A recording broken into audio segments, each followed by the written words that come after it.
Welcome into A to Z Sports Prime Time on this Sunday night. AFC Divisional Round is ongoing. We are going to try and keep it brief for you because there's 9 minutes left to play with the Kansas City Chiefs having the ball up 27-24, and a 3rd and 6 is what they face on the road in Arrowhead for the right to move on to the AFC Championship game. Welcome in to tonight's show. We're going to go rapid fire through this bad boy and talk about the one guy that needs to be the next Titans head coach. I've made up my mind. So because I've made up my mind, it is officially decided if the Titans don't hire this man to be the 20th head coach of this franchise, then I don't know what I'll do. I'll probably pitch a fit. But either way, we're going to talk about it together. Before we get started, need you guys to share the broadcast around on Facebook, YouTube, Twitter, and Twitch, wherever you are spending your time with us. We would be glad to have you. If you're hanging out on Twitter, please retweet the show. It's in the bottom right-hand corner of your screen. If you're on Facebook Live, it is in the bottom left. You can share. You can share now to public, like Corey D. Jackson or all of our other Facebook friends. And if you're on YouTube or on Twitch, like Mark Pac-Man King, we got Richard Wofford, we got Ben Hall, all kinds of YouTube friends hanging out there. Like the video, subscribe to the channel, and tell a friend to do the same. If you have done both of those things, we appreciate it. We're just asking you to do a little more. We know you're coachable. Go above and beyond. Share this show around. Let's go ahead and get it started so we can not miss a moment of this action. Welcome into A to Z Sports Prime Time from the Zen Sports Studios. I'm your host, Buck Rising, and I am proud, as always, to be presented to you by the great people at Zen Sports. Whether you're wagering on playoff football, the NBA, or college basketball, Zen Sports is always there to get you in on all the action. Promo code ATOZTN for up to $1,000 on your no danger first wager. The law offices of Amanda J. Gentry, wherever justice demands. Amanda J. and her team have you covered. Make sure your constitutional rights are protected at AmandaJGentry.com. And of course, TrueMath Fitness in the Gulch, the best workout in Middle Tennessee, a new way to work out for the best version of you. TrueMathFitness.com is where you go for your first workout free as a Middle Tennessee resident. TrueMath Fitness, a new way to work out. All right, so I've made up my mind. We've watched the divisional round. It's almost concluded with the AFC side of the bracket getting ready to work itself out, 27-24. Chiefs driving at midfield with a 1st and 10 at this point. They've run about half as many plays as the Buffalo Bills have in terms of time of possession, but they have really put on one of their better performances of the season, as Mahomes tends to do, throws it away there on 1st and 10 with 9:20 to go in the 4th quarter. So with that being said, not all the Titans coaching candidates were performing or competing on divisional round weekend. We did get a couple of them squaring off in Bobby Slowick and Mike McDonald with the Texans and the Ravens. Bert's Ravens advancing to the AFC Championship game, which I know he's very excited about. But I have made up my mind on who I want to be the guy, and I want to ask you guys your opinion, your Two Rivers Ford take on Facebook, YouTube, Twitter, and on Twitch. Who is your favorite candidate to become the 20th head coach in Titans-Oilers franchise history? It is your Two Rivers Ford take. It is presented by Two Rivers Ford, quality American-made Ford vehicles and award-winning customer service. Two Rivers Ford in Mount Juliet or online at tworiversford.com. So who do you want? They've concluded an interview with David Shaw in person this afternoon. The only person on their list of 11 that they have not interviewed to date, is either virtually or in person, is Ben Johnson, the Lions offensive coordinator. We'll see if he can fit them into his schedule, though he is expected to be a head coach in Washington right now. He sounds like the favorite when you talk to people around the league to be the next Commanders head coach. He is the top choice on the market by many different measurements. A big stop on 3rd and 10 there for Buffalo. It looks like Kansas City is going to have to punt with that 3-point lead and the clock running down under 9 to play right now. So Ben Johnson is the only one of the 11 that they have not met with virtually or in person. David Shaw was an in-person interview today. They'll start their round of in-person interviews with teams whose season finished starting tomorrow. And Brian Callahan, The Bengals offensive coordinator will be the first of those in-person interviews of people that they've met with virtually. Callahan is Alonzo Henderson's pick. For William Jones, he says Slowick 2024. John Bertotti simply says no Shaw, please, and thank you. For Vince on Facebook Live, he says Callahan, Jason Eskridge, Callahan, or Mike McDonald, the Ravens defensive coordinator. Major Key says, damn, Buck, your TV's way behind. Is it? I've got cable, so usually I'm ahead of you guys, but maybe I'm a little behind since this I moved from the living room up into the office. Maybe the office TV's lagging a little bit, though it shouldn't be. This is where the damn cable box is. Anyway, so looking at the head coaching options, I narrowed it down to two people that I would be very comfortable with the Tennessee Titans making their next head coach. Brian Callahan, the offensive coordinator of the Bengals, is my first choice. 1B for me is Mike McDonald, the defensive coordinator of the Baltimore Ravens. Both men are accomplished. Both men would be two of the younger head coaches in the NFL, as is the trend these days. One is an offensive background coach, basically a quarterback lifer in Brian Callahan, which is why I give him the nod. The other is one of the most accomplished and best resumes that would be available to hire as a head coach, though his background is on defense. That is unfortunately a mark against him in today's league, even though I think that he is very, very capable of being a head coach, a good head coach at the next level, in much of the same vein that Mike Vrabel was, except the difference between Mike Vrabel and Mike McDonald is Mike McDonald's actually a good defensive coordinator. So I'm gonna play for you a clip from Dave Lapham. I had a sick day on the radio show on Wednesday or Thursday, I want to say. And the Bengals radio analyst, the former offensive lineman for Cincinnati, went to Super Bowls with Cincinnati, Dave Lapham. Lucas had booked him on the radio show, so Lucas Panzica, who, if you don't know, is the executive producer of the radio show that we do from 10 to 1 on 104.5 The Zone. Lucas and Bert bailed me out on my sick day and interviewed Dave Lapham about Brian Callahan. I'm going to play for you a clip about that here in just a second, right after I remind you that the Primetime Show is presented by the law offices of Amanda J. Gentry. Wherever justice demands, Amanda J. and her team, they have got you covered. They've got your constitutional rights covered. They will inform you about what your constitutional protections are. They will protect you from those constitutional rights being infringed upon. They will fight for you wherever justice demands at AmandaJGentry.com. This is Bengals radio analyst Dave Lapham on Brian Callahan and why he thinks he will make a good head coach.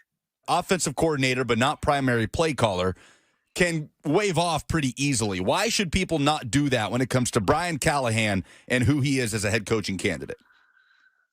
Because, I think to be a successful head coach in the National Football League, you can have a coordinator, you can have a play caller. There's a few head coaches in the NFL that do call plays, but there are still coordinators that call plays. And in Brian's case, I'm sure he would have a coordinator in mind that he would probably empower to call the plays, or it might be a joint effort. And, make no mistake about it, Zach Taylor calls the plays, but Brian Callahan is part of the dialogue with Zach Taylor every single play until, time doesn't allow any more debate or conversation about it, and then Zach Taylor will make a decision. But Brian Callahan has tremendous input on a play-by-play basis, even though he's not the voice that is going into the helmet of the quarterback in terms of the actual play call. And in terms of game planning, it's a big part of it. A large part of it is his baby. Now, he's got his other offensive coaches contributing. There's no question about that. And Zach Taylor, gets his fingers and thumb into it a little bit as well. But Brian's the coordinator of that, putting all of that together. And he's done a pretty darn good job. I think, too, from a football standpoint, a head coach, in my mind, in this era of football, has to be able to deliver a clear message.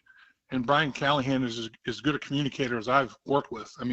The guy is unbelievable in terms of having a message and being able to communicate that message. And then the other thing is relationship building. In today's era, that's a very, very important thing with today's athlete. And Brian Callahan is unbelievably talented in terms of his people skills, building relationships with players, coaches, everybody in the organization. As far as a football coach, he's immensely talented. As far as being a human being, he's even more so. The dude is just one hell of a good guy no matter what profession he's in. So that's Lucas's giant head in the voice of Dave Lapham, the Bengals radio analyst, explaining the dynamic between head coach Zach Taylor, who does call the plays, and how Brian Callahan, the offensive coordinator of Cincinnati, is involved in those plays. Stephen King says, Buck, join us on the dark side with offensive-minded head coach.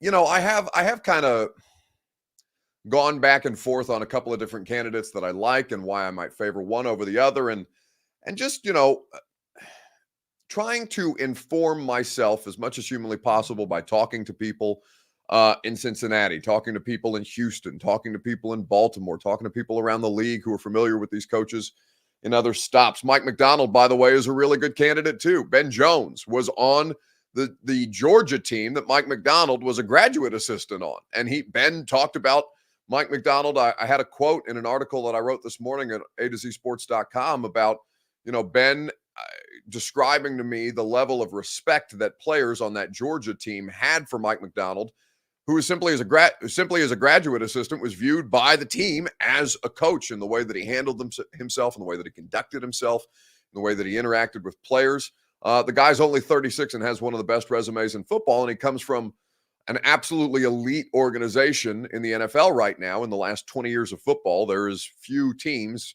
not named the Patriots, that would be considered the gold standard the way that the Baltimore Ravens are in recent history. And I know that probably pains Titans fans, but like, you know, Boris Johnson says, them's the breaks. So everything should be done in service of the quarterback, which is why Brian Callahan would be my selection. Now, why him over Bobby Slowick? I'm going to explain why Bobby Slowick's stock down for me as opposed to Brian Callahan's stock up, and not just because they lost the playoff game the Houston Texans did. I'll explain to you what I mean here in just a second, because I'm going to ask you guys which candidate who you have changed your tune on the most. Which Titans head coaching candidate have you changed your tune on the most? In the comment section, please, on Facebook, YouTube, Twitter, and Twitch, while you guys do that, as we go rapid fire to get you back in time for the finale of the AFC divisional round.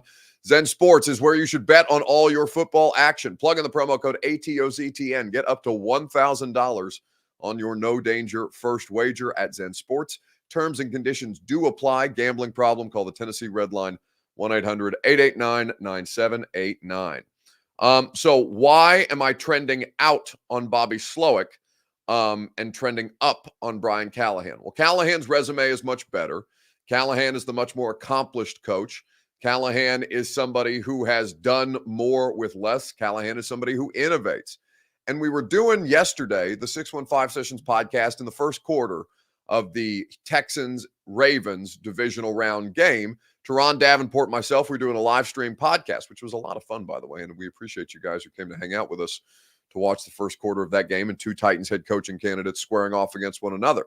And we got to talking about Slowick, and Teron Davenport of ESPN, who was this week's guest co-host, brought up some interesting points that I've heard about Slowick, but that he gave a little more credence to. The willingness to adapt, right? They don't always use those 12 personnel sets, but they knew Cleveland is an attacking defense. They like to get pressure on you. So they do that in order to offset it. And I think that's really good. I mean, you see where they will, you know, at times, you know, have 11 personnel, sometimes even 4 receiver sets. You know, the thing I like about them is, as you mentioned, the condensed formations, like it allows them to do different things as far as like create matchups and dictate that. And then on top of that, you have a lot of motions and things like that they do, which is something that we know that the Titans, they started to get into that, but that wasn't always something that you saw. So that's a really good thing. I just like Slowick. I don't know that he's ready to be that leader of the organization. I think that's the big question. And in talking to people in Houston, that's the feedback that I got. And even within the offense, and it's funny you mentioned, you know, how it's always going to be about the players, and you're 100% right. But players also, you know, tend to have buy-in, and they tend to, you know, they'll also credit the scheme. But from people that I've talked to, they say, hey, look, man, like what we're running is good, but like the success is because of us. Like we're out there. And so when you hear that, it's like, I don't know that that's a guy I would want to be the head coach, right? Because you're not getting that total run through a wall buy-in from your offense, right? They're going out there and executing this stuff, but they feel that it's because of them. So there's a little back and forth there. I know John McClain has been very vocal about Slowick not being ready, and who knows, maybe his situation is similar to that of Ben Johnson last year. And I was like, okay, give me another year. Let me see this thing really have some consistency. So that's Teron Davenport on this week's 615 Sessions. You can check that out right here on the A to Z Sports YouTube channel. You can also catch the podcast once a week. Typically it's on Fridays, but this week we thought we'd do things differently since two of these Titans head coaching candidates were squaring off against one another. And ultimately, you know, what Teron says there is pretty compelling, right, about Slowick. Perhaps it is a Ben Johnson type situation where the guy just needs another year. But that players are maybe not publicly vocal, but privately vocal about how much their success is more attributed to the players in Houston as opposed to Bobby Slowick as a coordinator or the scheme that they're running, I think is not an insignificant note. Puka says there, of course, Houston says he's not ready. They don't want to lose him. And you could be 100% right about that. There's all kinds of, it's like draft misinformation, right? There's all kinds of stuff that's floating out there in the ether. And Bobby Slowick has done well for himself in Houston. And in his first year, we'll see whether he's a head coach this cycle or next cycle, the way that Ben Johnson was last year and will be the top candidate this year. But I don't think that's an irrelevant note there from Teron. And that's been something that people in Houston have been discussing for quite some time. Like Puka says, you definitely don't want to lose the guy because you've had success with him, especially with that young quarterback and the core of what they're building with the Texans right now. A to Z Sports Prime Time is presented by TrueMath Fitness in the Gulch. Go to TrueMathFitness.com for the best workout in Middle Tennessee, a new way to work out for the best version of you. Go to TrueMathFitness.com. So Bobby Slowick is the person who I've gone a little further stock down on. Brian Callahan 1, Mike McDonald 2. That's what my coaching list looks like. We'll wrap things up before the 2-minute warning with Sunday Funday. What's the best thing that you saw in sports on this Sunday? A lot of good action from the football weekend. It doesn't have to be just from Sunday, I suppose. It could be from yesterday's games as well. What's the best thing that you saw this weekend? We'll talk about it together on Facebook, YouTube, Twitter, and on Twitch right after I remind you that the Primetime Show is presented by the Ashton Real Estate Group of RE/MAX Advantage. Go to GaryAshton.com. Get your dream address without the stress. Get the intel edge you need to succeed at GaryAshton.com. Best thing I saw on the internet this weekend was a video of Azeez Al-Shaair, Titans captain in 2023, one of the Titans captains in 2023, inside linebacker, formerly of the San Francisco 49ers. He was on one of these prove-it deals here in from San Fran here in Tennessee this year. My expectation is that they'll try to re-sign Azeez Al-Shaair, but he went to take in the sights and sounds of the the NFC divisional round between the San Francisco 49ers hosting yesterday the Green Bay Packers in what's a classic all-time matchup in the NFL. Azeez was out on the field with his teammates. He was down on the field pregame and did a little even of the pregame ritual with the San Francisco's linebackers group. I thought it was pretty cool.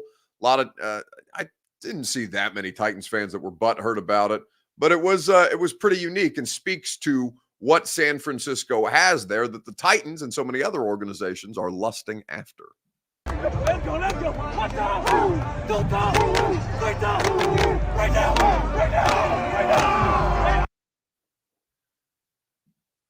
So I'm going to play it again. That's Azeez in the trench coat breaking it down with Fred Warner and the rest of the Niners linebackers. Let's go. Watch out. Don't stop. Right now. So some people might, not love that, but, Azeez Al-Shaair, he's not a free agent until the new league year begins in March, but he's going to be a free agent. So there's no overwhelming loyalty to the Titans. He was only here for a year. He spent far more of his career in San Francisco. Major Key said that I said on Twitter earlier today that it's the most fun he's had all year. Bet your ass it's the most fun that he's had all year. This is an absolute miserable season for the Titans. Ben Hall says bandwagoning in real life. Yeah, but he's more excuse me.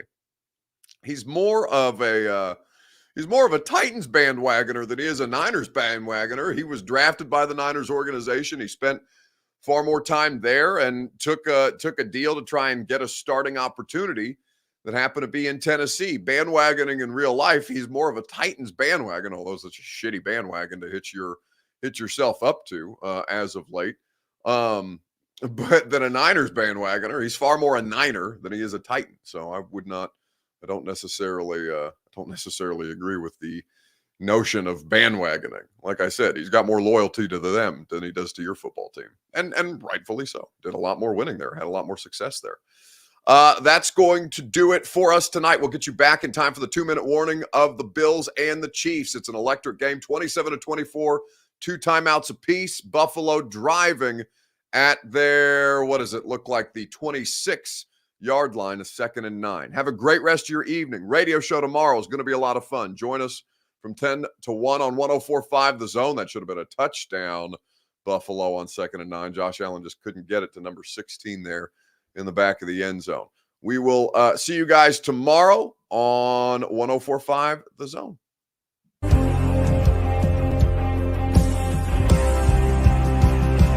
This is our Colts, this is our team, we bleed blue. This is our Colts, whether win or lose, we love them. For the shoe, beat the Titans, let the world hear us now. This is our team, go Colts!